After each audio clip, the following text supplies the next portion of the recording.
Tan chocolates.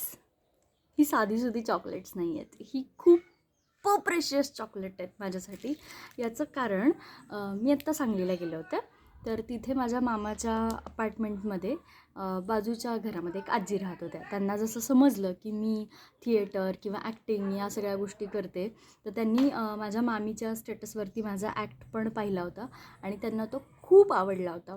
So मग जेव्हा त्या मला भेटल्या तेव्हा त्यांनी माझी इत्थंभूत चौकशी केली की मग तुझं शिक्षण काय झालं आहे, मग तू या क्षेत्रात कशी आलीस, तुला कधीपासून आवड होती, मग तू काय काय केलं आहेस वगैरे सगळ्या गोष्टी विचारल्या. जवळजवळ 15-20 मिनटं त्या माझ्याशी बोलत होत्या आणि त्यांना ते फील्ड इतकं प्रचंड आवडलं किंवा मी ते निवडले आणि मी ते सर्वाईव्ह करते आहे, पुढे आता त्याच्यामध्ये करिअर करायला बघते आहे किंवा प्रयत्नात आहे, हे त्यांना खूप आवडलं.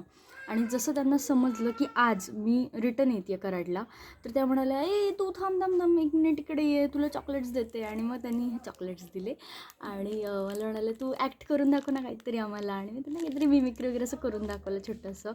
तर त्यांना खूप आवडलं आणि त्यांना इतकं खूप भारी वाटलं. सो सांगायचं तात्पर्य हे आहे की मला असं कधी कधी वाटतं की माझे जे स्कूलमेट्स आहेत, बॅचमेट्स आहेत, ते सगळे आता सेटल्ड आहेत. त्यांच्या लाईफमध्ये बऱ्याच जणांची लग्न झाली आहेत, सगळ्यांची घरं घेऊन झाली आहेत, गाड्या घेऊन झाल्या आहेत आणि पोरंबाळं झाली आहेत. तर एकंदर एक भौतिक सुखांनी वेढलेलं असं सगळ्यांचं आयुष्य आहे, सेटल्ड आहेत बऱ्यापैकी.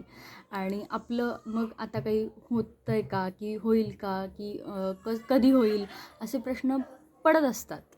पण जेव्हा अशी चॉकलेट रूपी किंवा अशी काहीतरी छोटीशी बक्षीस रूपी प्रेरणा मिळते ना, किंवा कोणीतरी 15-20 मिनटं तुमच्याशी बोलतं, तुमचा प्रवास जाणून घेतं, तुमच्यासाठी स्वतःच्या आयुष्यातला वेळ देतं, त्याच्यासारखं भारी काहीच नसतं.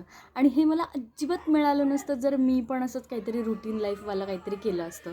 त्यामुळे मी हा मार्ग निवडला याचा मला आजपर्यंत पश्चाताप झालेला नाहीच, इथून पुढेही होणार नाहीच, कारण मी माझ्या कलेवर आणि कामावर प्रचंड प्रेम करते आणि त्याच प्रेमाची ही पोच पावती चॉकलेट्स.